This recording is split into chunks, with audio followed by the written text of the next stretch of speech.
সনবিল দক্ষিণ আসামের করিমগঞ্জ জেলায় অবস্থিত। এই সাধুজলের হ্রদটি শুধু ভারত নয়, সমগ্র এশিয়ার দ্বিতীয় বৃহত্তম জলাভূমি বা ওয়েটল্যান্ড। ধর্মনগর থেকে মাত্র 61 কিলোমিটার দূরে অবস্থিত প্রাকৃতিক সৌন্দর্যে ভরপুর এই হ্রদটি প্রকৃতি প্রেমিক এবং ফটোগ্রাফারদের কাছে স্বর্গের চেয়ে কোনো অংশেই কম নয়, যার অপার্থিব প্রাকৃতিক সৌন্দর্য আপনার মণিকুঠায় অথবা আপনার ক্যামেরা লেন্সে আজীবন বন্দী হয়ে থাকবে।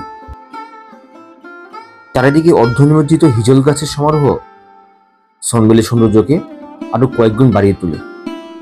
তাই আসুন একটু সময় করে ঘুরে যান সনবিল, আর প্রকৃতির খাঁটি সৌন্দর্যকে একবার মন থেকে উপভোগ করুন, আর স্মৃতি পাতায় গেঁথে থাকুন এক মনোরম মন্ত্রমুগ্ধকর প্রাকৃতিক সৌন্দর্যে কাটানো সেই দামি মুহূর্তগুলি।